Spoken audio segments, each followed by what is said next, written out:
요한계시록 5장 9절에서 14절 말씀을 통해서 종말론적 경배라는 제목으로 하나님 말씀을 함께 나누겠습니다.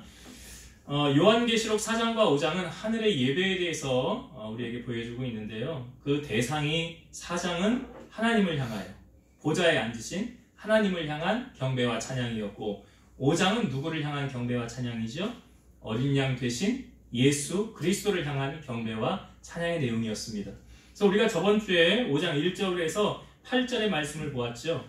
그런데 그 5장의 환상을 사도 바울이 요한이 볼 때 보좌에 앉으신 이에 두루마리가 있었는데 그 두루마리를 펼 사람이 아무도 없었더라. 펼 피조물이 없었더라. 그래서 요한이 그거를 보고 울었다고 그랬죠. 누가 저것을 펼 수 있을까? 그래서 우리가 저번 주에 말씀을 나눌 때 어떤 두 가지 메시지를 나눌 때 한 가지가 나누었던 것이 요한의 울음에 대해서 우리가 나눴죠. 여러분, 그 자녀들이 그 부모님에게 뭘 요구할 때 뭐 자식 이기는 부모 없다고 그러잖아요. 애가 떼를 쓰면 들어줍니까? 안 들어줍니까?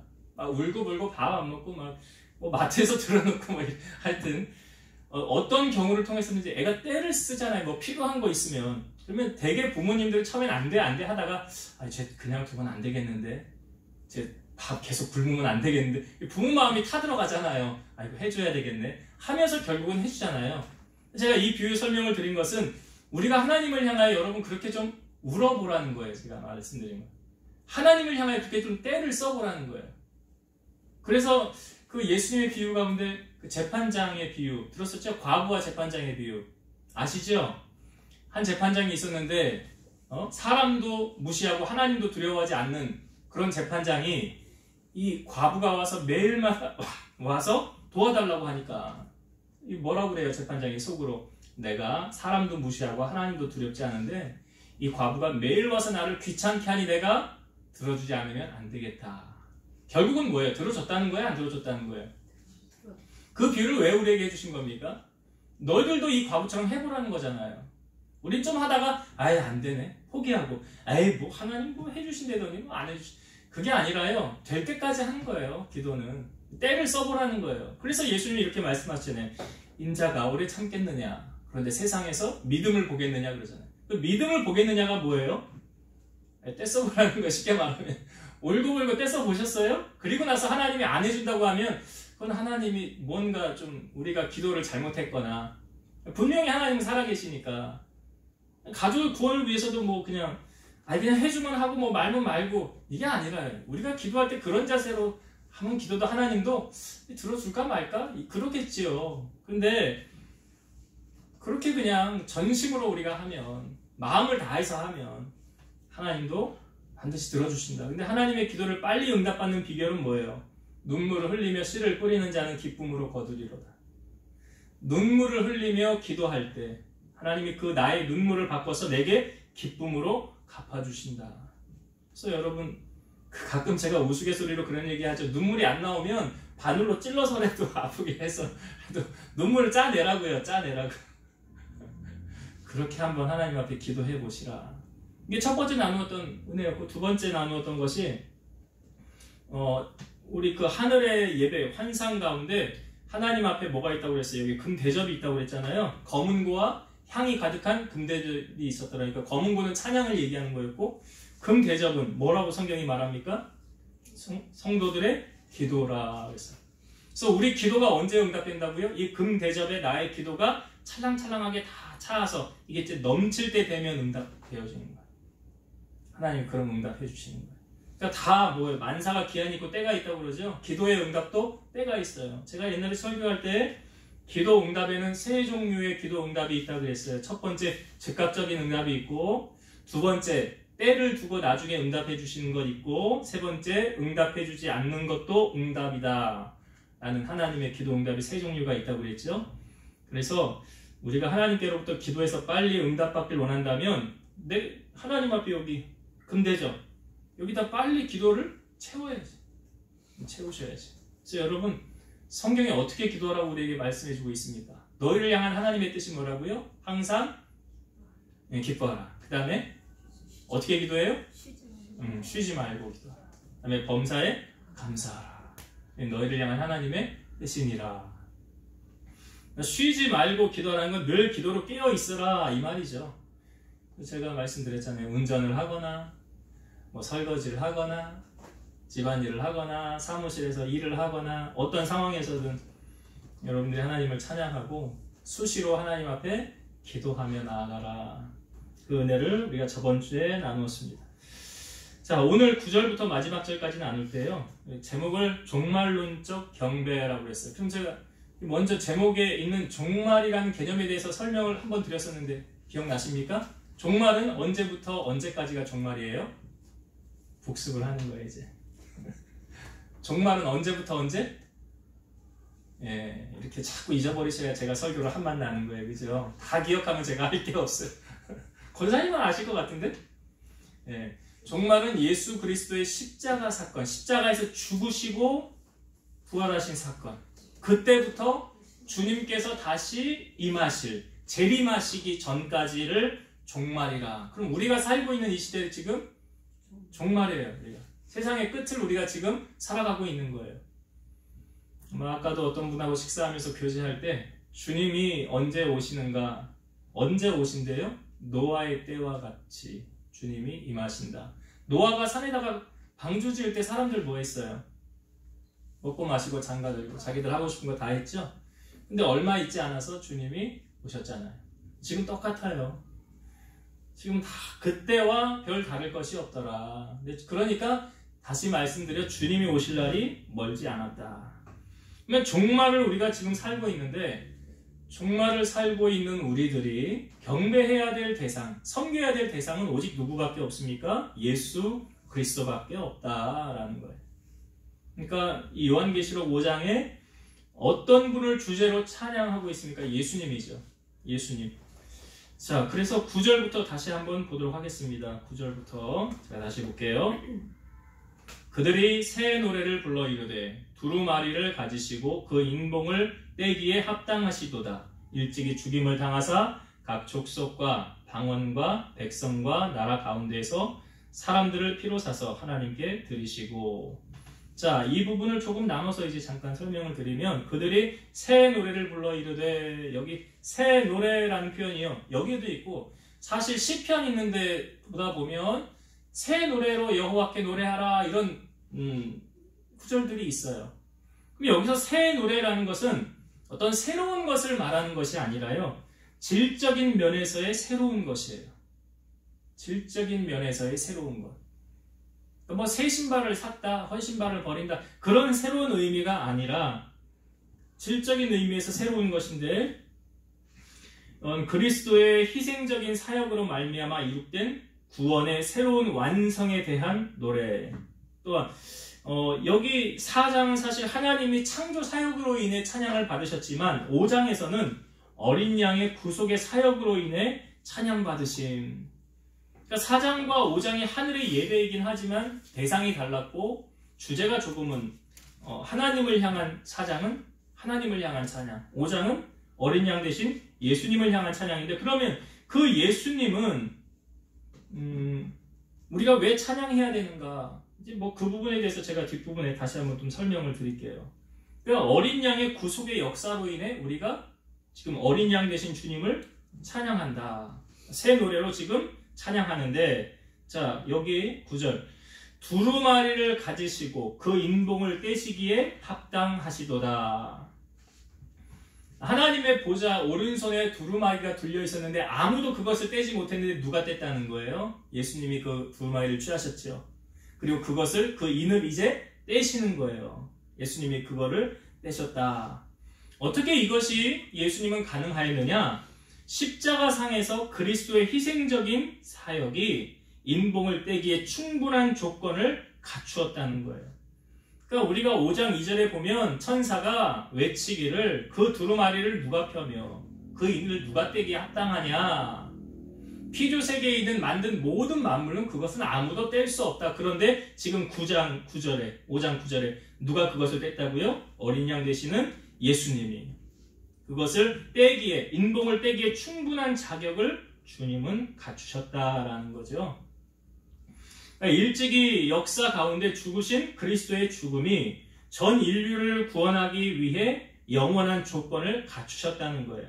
그러니까 예수님만이 그것을 그 인을 두루마기를 취하시고 뗄 수 있는 유일한 한 분이 예수님이셨다라는 거예요. 여기 9절의 중반에 보면 일찍이 죽임을 당하사 각 족속과 방언과 백성과 나라 가운데에서, 여기 각 족속, 백성, 방언, 나라, 우리가 아까 뭐 찬양할 때도 이런 내용의 가사가 들어가 있었습니다. 가사가 있었는데 이건 뭘 의미하냐면 전 세계 보편적인 인류, 그러니까 모든 사람을 통틀어서 이야기하는 거예요.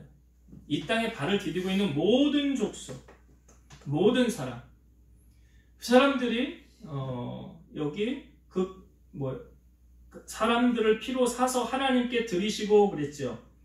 그 모든 온 땅에 있는 모든 사람들을 그 피로 사서 하나님께 드리셨다. 죄인들로 하여금 그리스도의 피를 통해 하나님께 돌아와 그의 백성이 되게 하며 그에게 순종하게 하기 위함이다. 그러니까 그리스도의 피로 구속된 성도들은 하나님께 소속된 백성이며 하나님의 소유이시다. 이 구절은 이 정도만 하고 넘어갈게요. 왜냐하면 제가 이따가 이 구절을 다시 한번 또 설명드리려고 그래요.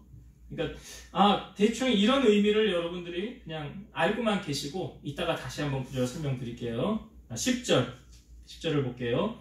그들로 우리 하나님 앞에서 나라와 제사장들을 삼으셨으니 그들이 땅에서 왕노릇 하리로다. 여기 그들로 우리 하나님 앞에서 나라와 제사장 삼으셨다. 여기서 나라는 그리스도의 피로 구속받아 그리스도와 함께 왕노릇할 집합적인 그리스도인 공동체. 그러니까 예수님을 왕으로 삼는 그런 모든 사람들의 모임의 공동체, 그것을 여기서 나라라고 표현하고 있는 거예요. 그리고 제사장을 삼으셨다 그랬죠.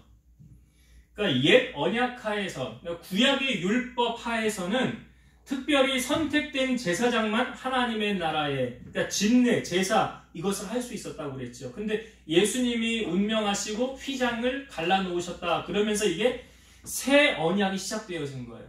이 새 언약은 그리스도의 구속의 피로 이제 각 개인이 직접 하나님 앞에 나아가 섬기며 찬양할 수 있는 그런 권한을 주님이 열어놓으셨다. 그래서 우리로 하여금 만인 제사장, 왕 같은 족속이라고 성경이 우리에게 말해주고 있는 거예요. 그래서 여기 각 나라와 여기 제사장을 삼으셨으니 그들이 땅에서 왕노릇 하리로다. 여기서 말하는 이 땅은 뭘 의미하냐면 종말론적인 성취인데요. 그리스도의 재림을 통해서 그리스도와 더불어 완전히 왕노릇하는 것, 또는 현재 그리스도인이 왕노릇하는 것을 내포하고 있다. 그러니까 하나님 나라에서도 왕노릇하지만 이 땅 가운데서도 우리가 왕노릇할 수 있다. 그러니까 여기 왕노릇 하리로다 라고 표현된 것은 미래적 현재라는 거예요. 미래적 현재의 표현으로 온전한 왕노릇을 기대하면서 현재에 참여하는 것. 그러니까 장래에도 우리가 예수님과 더불어 왕노릇하지만 이 땅에 발을 디디고 살아가는 우리들 지금 이 순간에도 예수님은 우리가 이 땅에서 왕노릇하기를 원하신다는 거예요. 왜냐하면 우리가 누구 자녀입니까? 하나님 자녀 아니에요? 하나님이 왕이시잖아요. 그러니까 왕의 자녀잖아요. 그러니까 그 왕의 자녀로서 이 땅에서 우리가 왕노릇 해야 된다. 미래뿐만 아니라 현재까지도 말하고 있는 것입니다. 11절 말씀 볼게요. 내가 또 보고 들으매 보좌와 생물들과 장로들을 둘러선 많은 천사의 음성이 있으니 그 수가 만만이요 천천이라. 여기 보좌에 둘러선 수, 그 천사, 생물들과 그 장로들과 그 많은 수의 무리를 여기서 수가 만만이요 천천이다 라고 말하고 있죠. 그러니까 다 셀 수 없는 끊임없는 많은 무리를 말하고 있어요. 이것은 무한한 영광과 권능을 암시하는 것이고 그리스도께서 모든 천사에게도 찬양받기에 합당하신 분이시다라는 거죠. 그러니까 그 보좌에 둘러선 많은 모든 무리들이 지금 누구를 찬양하고 있는 거예요? 예수님을 찬양하고 있는 거예요. 12절 보겠습니다.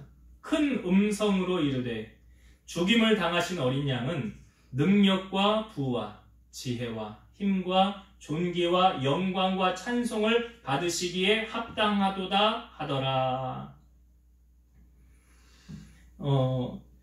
여기 이 많은 무리들이 지금 모여서 누구를 찬양하는 거예요? 예수님을 찬양하는데 그 찬양의 내용이 이렇게 표현되어져 있죠. 죽임을 당하신 어린 양은 능력과, 여기서 말하는 능력은 하나님의 초자연적인 능력, 그리스도는 하나님의 능력의 자체시죠. 예수님이 3년 동안 사역을 하실 때 사람으로서는 도저히 할 수 없는 사역을 많이 하셨죠. 그 중에서도 특별히 초자연적인 사역을 하는 것이 어떤 것이 있을까요?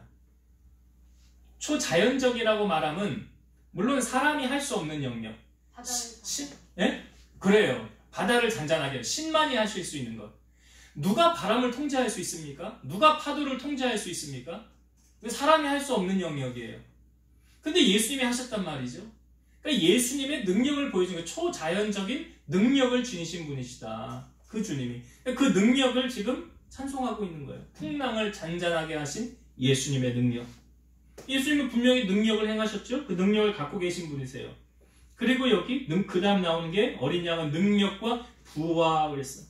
하나님의 충만한 상태, 그리스도께 속한 것으로 믿는 자에게 나누어 주는 것. 그러니까 여러분 보세요. 성경에 보면 우리 세상 사람들도 이런 말이에요. 부자는 누가 낸대요? 하늘에. 그 하늘은 누구 말하는 거예요? 그 하나님 말하는 거예요. 그러니까 하나님이 모든 만물의 창조주이시고 그 하나님께서 자기 성경에도 보면 내가 사랑하는 자에게 재물을 맡긴다라는 표현이 있잖아요. 준다고 그러잖아요. 하나님이 사랑하는 자에게 준다고. 그러니까 여기 그 부도 누구 것이라는 거예요? 주님의 것이라는 거예요. 능력과 부와, 그 다음에 소개한 게 지혜와 그랬죠. 그러니까 하나님의 모든 지혜를 소유하고 계셔서 성령을 통해 그리스도인들에게 나눠주신다는 거예요. 지금 여기 예수님에게 있는 그 능력, 부, 지혜 다 예수님에게 있는 것을 지금 찬양하고 있는 거예요. 여러분 혹 지혜를 받기를 원하십니까? 야고보서 1장 5절의 말씀에 보면 너희 중에 지혜가 부족하거든 모든 사람에게 후히 주시고 꾸짖지 아니하신 하나님께 구하라. 그리하면 주시리라. 그러니까 지혜를 분명히 구하는 자에게 주신다. 가장 대표적인 사람이 솔로몬 아닙니까? 1000번째 드린 후에 하나님에게 지혜를 주세요 했더니 지혜를 주셨잖아요. 그러니까 그 지혜를 하나님이 지금 주님께서 소유하고 계신 것을 찬양하고 있고, 그 다음에 힘과 나오지요. 힘과. 이 힘이라는 것은 능력이 외적으로 나타나는 거예요. 그러니까 악이나 대적자를 멸망시킬 수 있는 파워. 예, 대적자. 그러니까 전쟁에서 사실 승패를 주관하시는 분이 하나님이시잖아요. 하나님의 파워, 하나님의 능력, 하나님의 힘이 전쟁에서 이기게 하시는 것. 그러니까 하나님, 주님에게, 어린 양 되신 예수님에게 그 힘이 있다. 그 다음에 존귀와 영광은, 존귀는 높이시는 거고 영광도 비슷한 의미죠.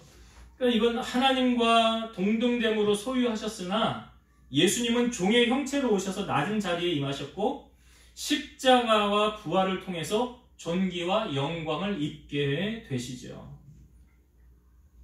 13절을 보겠습니다.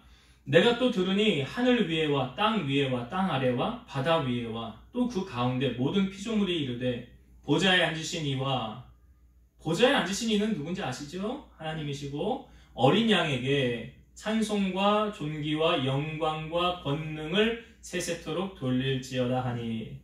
그러니까 여기 만물이 속한 전 우주적인 구속을 성취하신 그리스도에 대한 찬양이죠. 여기 하늘 위에 땅 위에 땅 아래 바다 위와 그 가운데 있는 모든 피조물, 여기 속하지 않은 것이 없죠. 이 땅에 창조된 모든 것을 다 포함해서 그 피조물들이 지금 누구를 찬송하고 있습니까? 어린 양 되시는 예수님, 보좌에 앉으신 이와 하나님과 어린 양에게 영광을 돌린다. 그러니까 앞절 12절에 대한 피조물들의 화답송이죠. 이것은. 예. 14절 마지막 절 볼게요. 내 생물이 이르되 아멘하고 장로들은 엎드려 경배하더라. 여기 내 생물에 대해서 앞부분에 말씀드렸었죠. 4장에 나왔었죠. 그 내 생물, 그러니까 천사의 속성을 우리에게 보여주고 있죠. 그 네 생물과 또 거기 있는 장로들이 엎드려서 주님을 경배하더라. 이렇게 이제 5장의 내용이 끝을 마치게 됩니다. 그러니까 5장에서는 예수 그리스도를 온전히 찬송하고 높여드리는 내용으로 포함되어져 있죠. 자, 그러면 제가 여기서 한 두 가지만 우리가 생각해보고 은혜를 나누고 마치고자 하는데요. 첫 번째는, 그러면 예수님은 왜 찬양받기에 합당하신 분인가? 지금 여기 모든 피조물이 모여서 지금 어린 양 대신 예수님 한 분만 지금 높이며 찬양하고 있잖아요. 예수님은 왜 찬양을 받으시기에 합당한 분이신가? 우리가 왜 예수님을 찬양해야 되는가? 이유를 알아야 되잖아요. 아무것도 모르면서 그냥 찬양하래. 그냥. 그래서 하는 것하고 이유와 목적을 알면서 찬양하는 것하고는 상당히 다르겠죠. 자, 9절의 말씀 우리가 아까 보았는데요.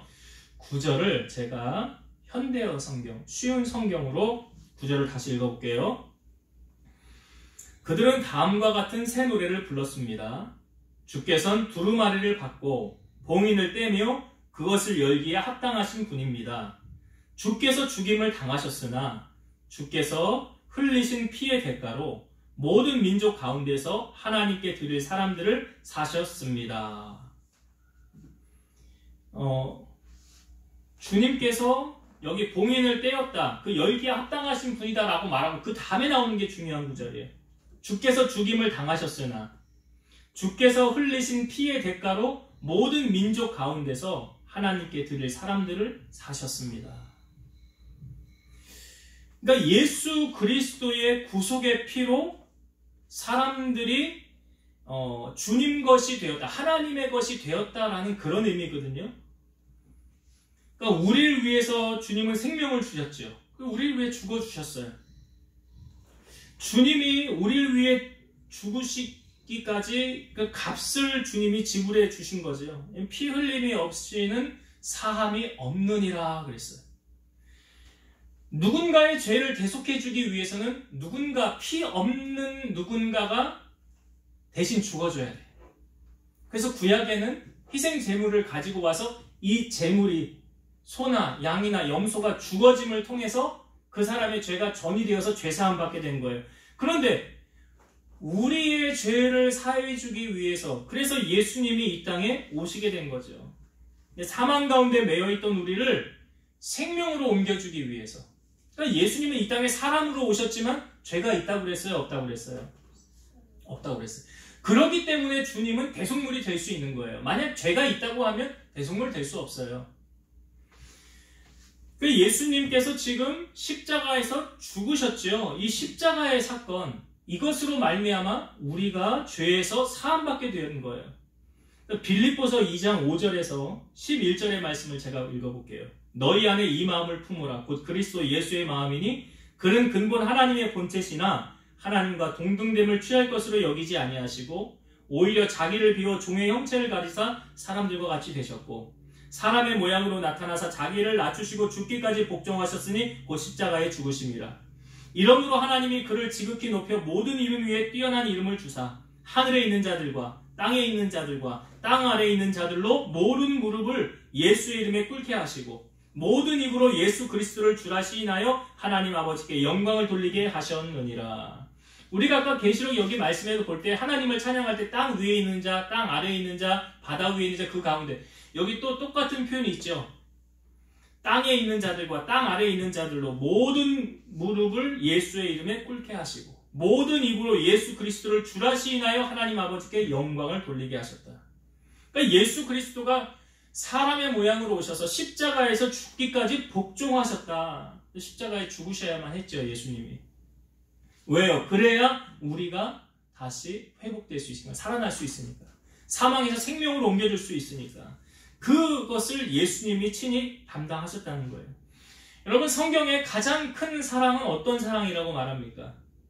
남을 위해 죽어줄 수 있는 사랑, 가장 큰 사랑이래요. 요한복음 15장 13절 사람이 친구를 위하여 자기의 목숨을 버리면 이보다 더 큰 사랑이 없나니.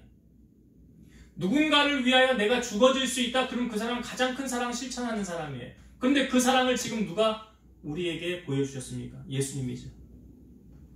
그러니까 예수님은 자기 자신을 우리 때문에 십자가에서 죽게 하신 거예요. 우리의 죄를 사해주기 위해서. 그러니까 그분은 자기의 생명을 주시면서 우리를 값으로 산 것이 된 거예요. 우리는 사망에 매여 있었지만 예수님으로 말미암아 생명으로 옮겨진 거예요. 사망에서 생명으로.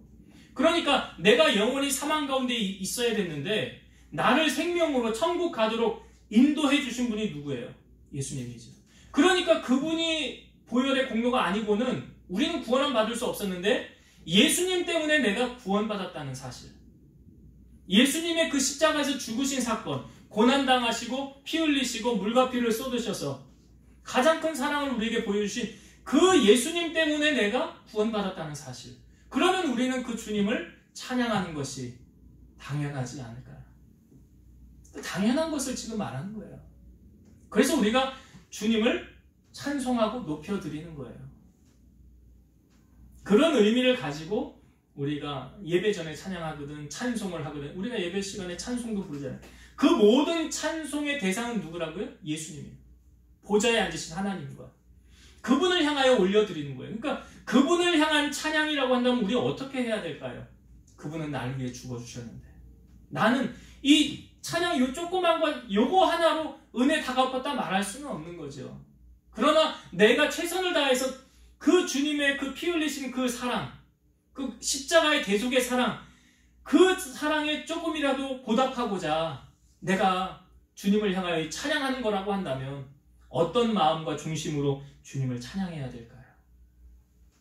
우리 안에 그런 주님을 향한 사랑함 가지고 그 큰 은혜 가지고 여러분이 주님을 더욱더 찬송하며 높여드리기를 주의 이름으로 축원드립니다. 그렇게 지금 5장에 있는 모든 무리들이 주님을 그렇게 찬양하며 올려드렸다는 첫 번째 내용과 두 번째 나누고 싶은 은혜는 5장에 보면 여러분 예수님이라는 말이 있습니까? 없습니까?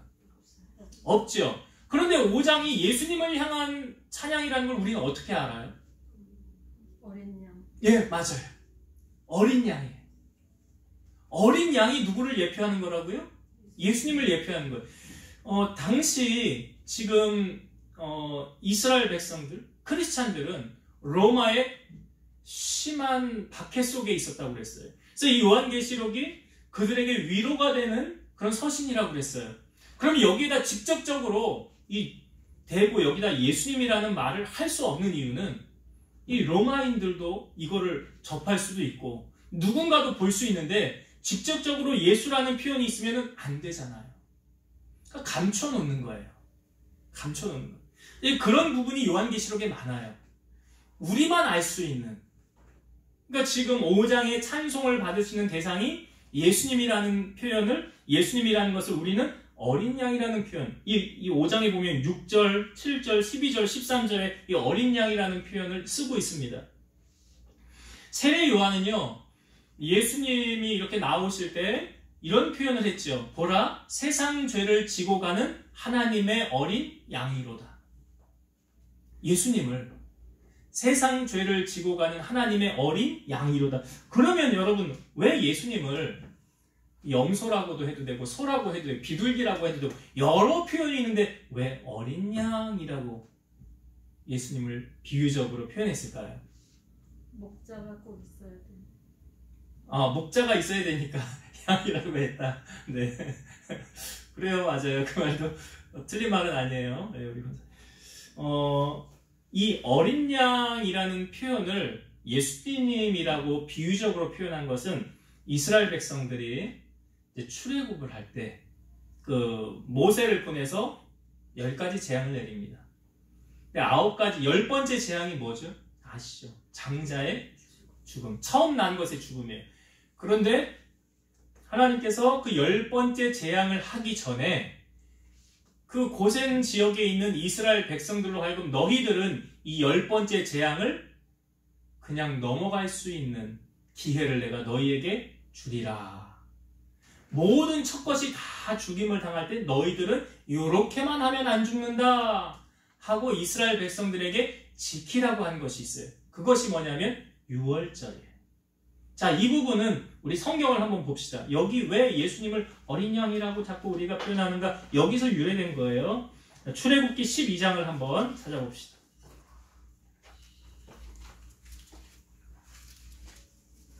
출애굽기 12장, 자, 1절부터 볼게요. 제가 가진 성경으로는 구약성경 98페이지 출애굽기 12장, 자, 1절부터 제가 쭉 한번 볼게요. 여호와께서 애굽 땅에서 모세와 아론에게 일러 말씀하시되 이 달을 너희에게 달의 시작 곧 해의 첫 달이 되게 하고. 그러니까 이스라엘 백성들의 달력은 이 출애굽한 시점을 시작으로 달력이 시작되는 거예요. 해의 처음이 시작되는 거예요. 3절 너희는 이스라엘 온 회중에게 말하여 이르다 이 달 열흘에 너희 각자가 어린 양을 취할지니 각 가족대로 그 식구를 위하여 어린 양을 취하되 그 어린 양이 대하여 식구가 너무 적으면 그 집의 이웃과 함께 사람 수를 따라서 하나를 취하며 각 사람이 먹을 수 있는 분량에 따라서 너희 어린 양을 계산할 것이며 너희 어린 양은 흠 없고 1년 된 수컷으로 하되 양이나 염소 중에서 취하고 이달 열 나흘날까지 간직하였다가 해질 때에 이스라엘 회중이 그 양을 잡고 그러니까 열흘에 보관하고 있다가 열 나흘날에 그 양을 잡으라는 거예요. 그리고 7절 그 피를 양을 먹을 집 좌우 문설주와 인방에 바르고, 그러니까 양을 잡았을 때 그 피를 문 사방 틀에다가 이렇게 바르라는 거죠. 9절, 8절 그 밤에 그 고기를 불에 구워 무교봉과 쓴 나물과 아울러 먹되 날것으로나 물에 삶아서 먹지 말고 머리와 다리와 내장을 다 불에 구워 먹고 아침까지 남겨두지 말며 아침까지 남은 것은 곧 불사르라. 너희는 이것을 이렇게 먹을지니 허리에 띠를 띠고 발에 신을 신고 손에 지팡이를 잡고 급히 먹으라. 이것이 여호와의 유월절이니라. 내가 그 밤에 애굽 땅에 두루 다니며 사람이나 짐승을 막론하고 애굽 땅에 있는 모든 처음 난 것을 다 치고 애굽의 모든 신을 내가 심판하리라. 나는 여호와라. 내가 애굽 땅을 칠 때에 그 피가 너희가 사는 집에 있어서 너희를 위하여 표적이 될지라. 내가 피를 볼 때에 너희를 넘어가리니 재앙이 너희에게 내려 멸하지 아니하리라. 너희는 이날을 기념하여 여호와의 절기를 삼아 영원한 규례로 대대로 지킬지니라.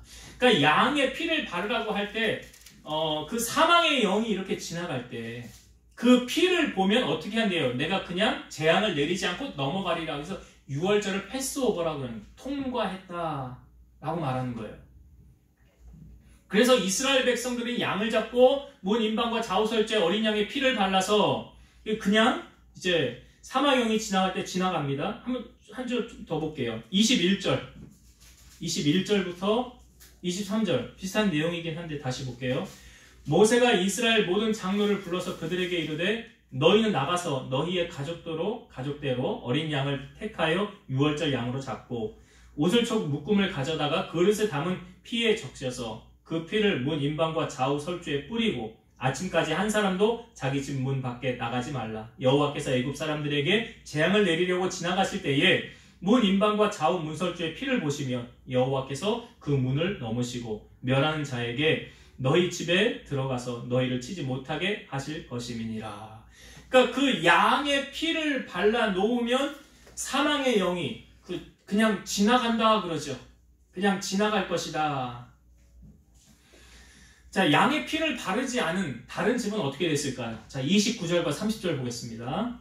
12장 29절 30절 밤중에 여호와께서 애굽 땅에서 모든 처음 난 것과 곧 왕위에 앉은 바로의 장자로부터 옥에 갇힌 사람의 장자까지와 가축의 처음 난 것을 다 치심에 그 밤에 바로와 그 모든 신하와 모든 애굽 사람이 일어나고 애굽에 큰 부르짖음이 있었으니 이는 그 나라에 죽임을 당하지 아니한 집이 하나도 없음이었더라. 자, 양의 피를 바르지 않은 사람들은 어떻게 됐다고요? 장자들은 다 죽었더라. 여러분, 이것을 오늘날의 우리 원리와 똑같지요? 뭐가 똑같습니까? 그 양의 피는 예수님, 어린 양을 여기서 예수님이 상징한다고 그랬죠. 그래서 예수님의 보혈의 피를 우리가 취하는 사람은 어떻게 돼요? 죽어야 안 죽어요? 여기서 안 죽는다는 의미는 이 땅에서 계속 생존하는 것이 아니라 둘째 사망에 거하지 않는다라는 거죠. 둘째 사망에 거하지 않는다. 그러니까 우리가 이 땅에 발을 디디고 살아가는 동안 예수님의 보혈을 덧입는 사람은 첫째 사망은 물론 우리 육신은 다 흙으로 돌아가지만 둘째 사망, 하나님의 나라에서 사망에서 생명으로 옮겨지게. 오늘 여기 첫 유월절을 맞이한 첫 번째 사망의 영이 지나갈 때 죽지 않고 생존할 수 있었던 이유가 뭐라고요? 양의 피를 바른 사람. 그래서 여기 우리 요한계시록 5장에 양, 어린 양으로 표현하는 이유가 여기서 이제 유래된 거예요. 그래서 예수님께서는 나로 말미암지 않고는 아버지께로 올 수 없다. 다른 이로서는 구원을 얻을 수 없다 말하고 있고요. 로마서 5장 21절 이는 죄가 사망 안에서 왕노릇한 것 같이 은혜도 또한 의로 말미암아 왕노릇하여 우리 주 예수 그리스도로 말미암아 영생에 이르게 하려 함이라. 영생은 어떻게 이른다고요? 예수님으로 말미암아. 요한일서 5장 11, 12절 또 증거는 이것이니 하나님이 우리에게 영생을 주신 것과 이 생명이 그의 아들 안에 있는 그것이니라. 아들이 있는 자에게는 생명이 있고 하나님의 아들이 없는 자에게는 생명이 없느니라. 이해가 되세요? 아들이 있는 자에게는 생명이 있고 하나님의 아들이 없는 자에게는 생명이 없느니라. 이 말이 이해가 되십니까 이제? 예. 그러니까 우리가 예수 그리스도를 우리 안에 구주로 영접한 자만이 생명이 있다는 것은 하나님의 나라 보장받는 천국 갈 수 있고 그렇지 않는 사람, 아들이 없는 자에게는 생명이 없다. 그러니까 여기 6월절에 어린 양의 피가 묻어있는 그곳에는 그냥 사망이 물러갔잖아요. 통과됐잖아요. 그런 것처럼 여러분 우리 예수님의 피만이 우리의 죄를 대속할 수 있어요. 우리 예배 전에 찬양할 때 기억하세요? 기억나십니까? 나의 죄를 씻기는 예, 당연한 거죠. 당연한 거예요. 그 예수님의 보혈만이 우리를 속죄할 수 있다. 그래서 오늘 계시록 5장의 이 5장의 주제는 어린 양 되시는 예수님, 예수님을 향한 찬양. 아, 그래서 예수님을 어린 양이라고 하는구나. 우리가 6월절을 보면 될 것 같아요. 이제 말씀을 정리하고 마치겠습니다. 여러분, 예수님도 사람의 모양으로 오셨기 때문에 고통을 똑같이 우리와 같이 똑같이 다 느끼셨어요. 그래서 겟세마네 동산에서 할 수만 있으면 이 잔을 내게서 거두어 달라고 그랬어요. 십자가 앞에서 주님도 많이 고민하셨어요. 그러나 예수님이 아니고는 그 누구도 우리의 죄를 해결해 주실 수 있습니까? 없습니까? 없지요. 그러니 주님이 하셔야만 했어요. 이게 주님이 오신 사명이에요. 그래서 주님이 십자가 지시고 사람의 모양으로 낮아져서 죽기까지 복종하셔서 십자가에 죽으셨어요. 그러나 모든 입으로 예수 그리스도를 주라 시인하여 하나님께 영광을 돌리게 하셨더라. 가장 낮아지신 주님이 이제 가장 높은 자리에 오르셨어요. 그러니까 우리가 주님을 찬송하는 것이 마땅하다. 왜요? 내가 영원히 사망에 있었지만 생명으로 주님이 나를 옮겨주셨기 때문에 어린 양 되신 그분을 우리가 찬송하고 높여드리는, 그래서 여러분들의 찬양이 이전과는 좀 달랐으면 좋겠고요. 힘을 다한 찬양, 정성을 다한 찬양. 주님이 나를 위해 생명 주셨는데 나는 주님 위해 뭘 드릴 수 있을까? 나는 그러한 마음과 각오로 주님을 예배하고 주님을 찬양하고 주님을 증거하는 여러분들이 다 되시기를 주의 이름으로 축원드립니다. 기도하시겠습니다. 살아서 역사하시는 아버지 하나님 감사합니다. 예수님께서 하나님 보좌에 그 두루마리를 취하시고 그것을 여셨습니다. 아무도 할 수 없는 일을 주님이 하셨습니다. 주님이 그것을 하실 수 있는 이유는 일찍이 주님은 죽임을 당하셨고 인류를 향한 구속을 이루셨기 때문이라고 하셨습니다. 영원히 사망 가운데 매여 있었던 우리들을 생명으로 옮겨주신 주님의 그 크신 은혜와 그 사랑, 우리가 무엇으로 다 갚을 수가 있겠습니까? 그러나 이제 이후로 주님이 우리에게 그 큰 사랑을 보여주셨으니 우리도 주님을 향하여 그런 사랑을 보이고 주님을 찬양하고 예배하고 정성을 다하여 주님을 섬기며 나아갈 수 있는 우리 성도들이 다 되게 하여 주옵소서. 예수님의 보혈이 우리를 사망에서 생명으로 옮겼던 것처럼 우리를 통해서 그리스도의 복음이 증거되어 많은 자들을 주님 품으로 인도하며 구원함에 이를 수 있는 그런 은혜를 끼치며 살아갈 수 있는 우리 성도들이 다 되게 하여 주옵소서. 예수님의 이름으로 기도드리옵나이다. 아멘.